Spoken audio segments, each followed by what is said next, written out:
Of all the displays in our museum, this is my favorite. This is the Ark of the Covenant display. Well, we're back with Ron Wyatt in the Museum of Ancient Mysteries, and this is another section of the museum. What is this depicting here?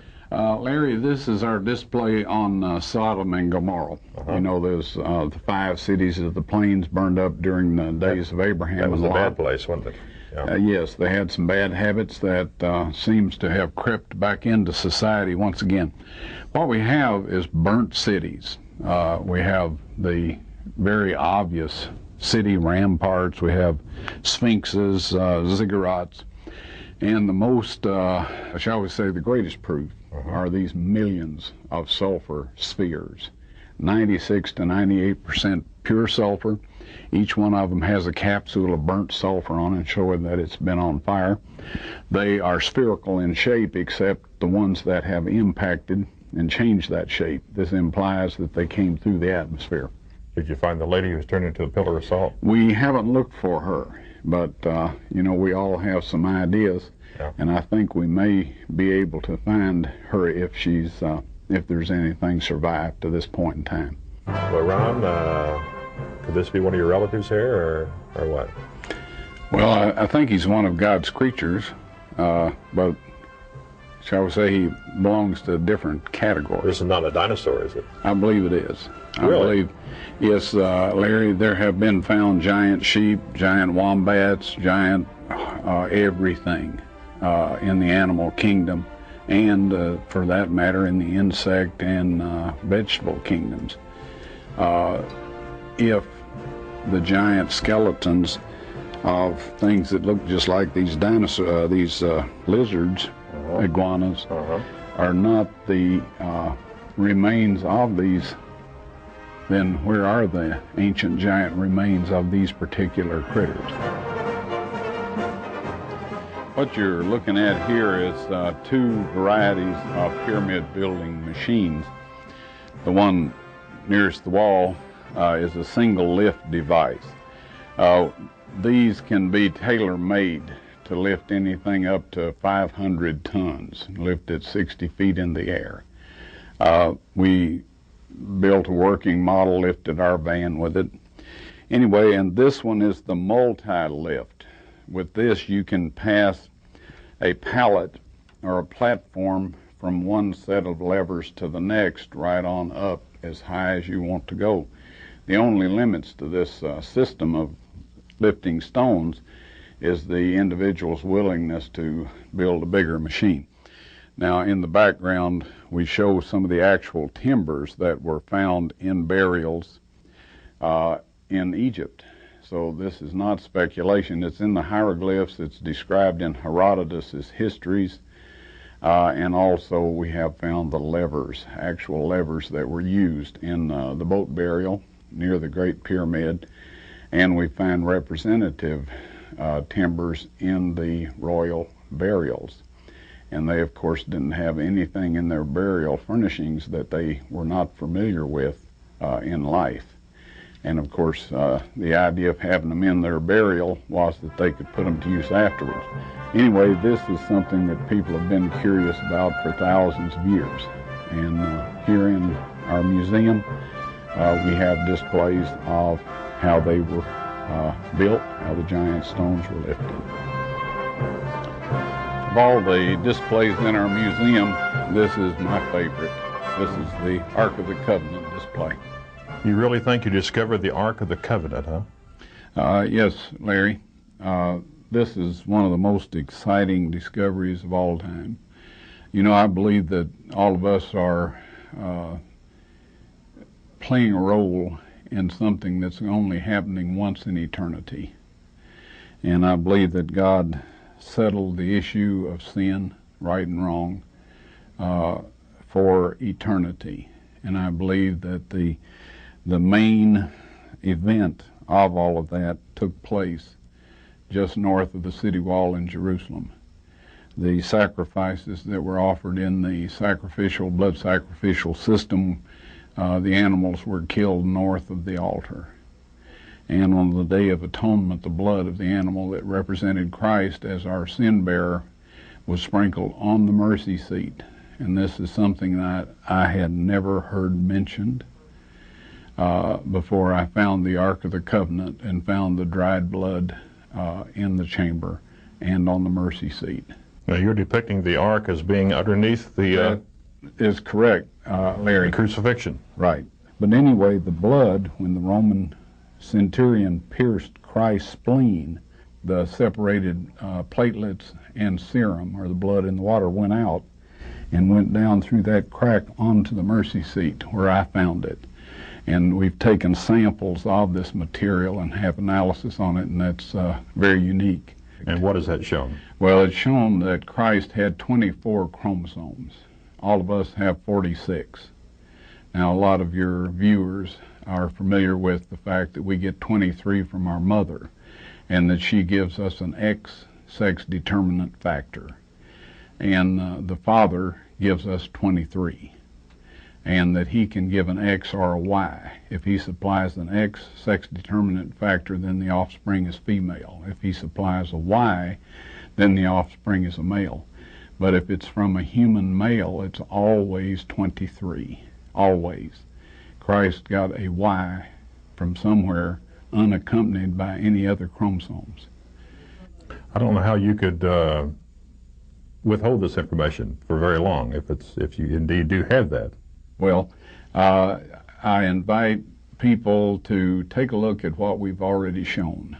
And I think it becomes quite obvious that one individual, not only couldn't find all of this stuff without divine assistance, and that certainly unless his name was Spielberg, he couldn't fake all of it.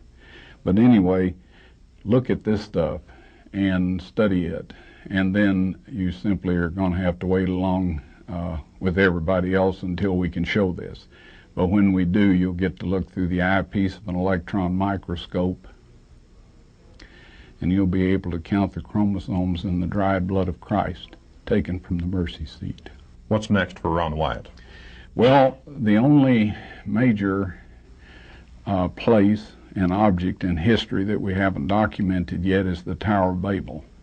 In 1991, in an attempt to do this, we were taken hostage for 21 days. So we plan to try this one more time. And we believe that this is a real interesting spot. And if we're able to find what we believe we'll be able to find, we'll have very convincing proof of that, as well as these other sites. Well, good luck. Thanks, Larry.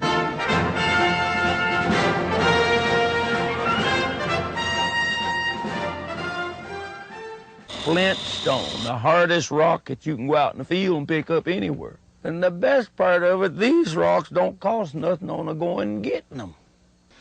Playing with marbles is a big pastime and a serious business in parts of Kentucky and Tennessee. But to have the winning edge, you've got to have good marbles. Good marbles. Well, there's one man that many marble players in Clay County, Tennessee depend on for their marbles. Do you know who that is? No. Bud Garrett. Wow. Yeah. We're going to Tell me watch more a Souter and Friends classic here. It's called The Marble Man. Watch. Lost your marbles, didn't you? Bad is an understatement for the state of mind I'm in. My mind's on another state, a place that I ain't never been.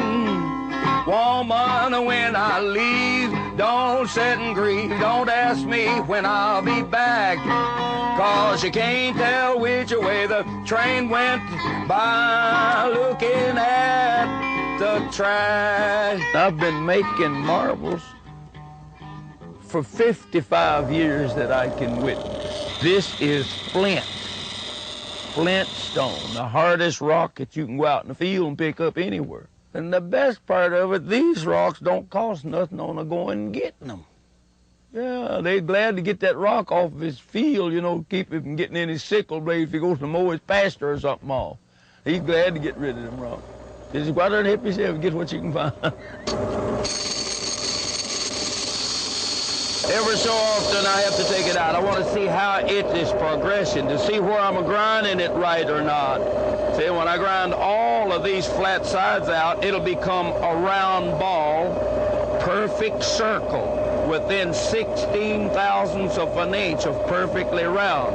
Then I put it on another rock and make this good and slick. And that is finished product over there. That's as good as I can make it with this machine. Daddy seems to hope that I'll pick it up. You know, I've made quite a few marbles, you know, and it's a lot of work to it, you know. Like, you just got to stay with it, you know. And I'm hoping to pick it up, you know, keep it going, because, you know, it's something that my dad did, you know, and it's something that, you know, he wanted to keep going. There's one thing about it, they won't change their color, and they have a lifetime guarantee on everything except losing it. I put all I got into it. I've done put all of me in it nearly. Trying to finish up now. At the track.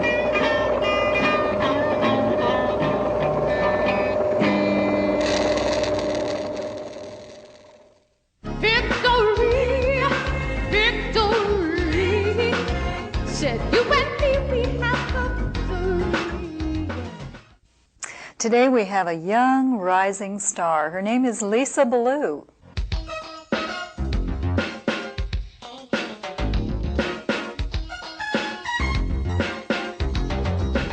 A sister stood to testify in my own church, and she spoke to say what God had given her. She said, well, she spoke and ministered to me. Words so simple, yet so complete. She found victory, victory. God had given her the victory. She found victory, victory. Said you and me, we have the victory.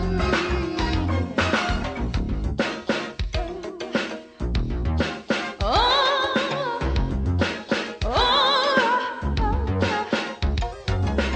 a brother stood with eyes so full of tears.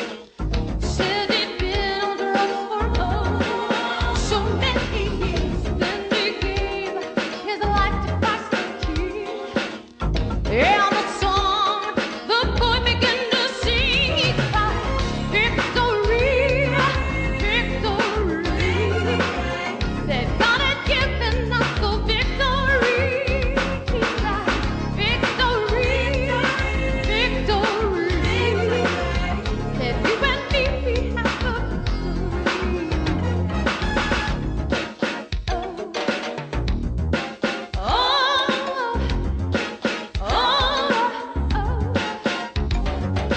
so if you live a life so incomplete, and every day you ache to defeat, Jesus Christ will try.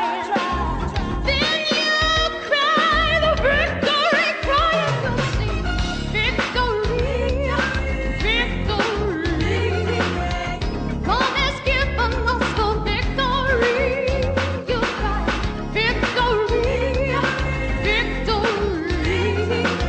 Said you and me, we have victory. Do you like bugs?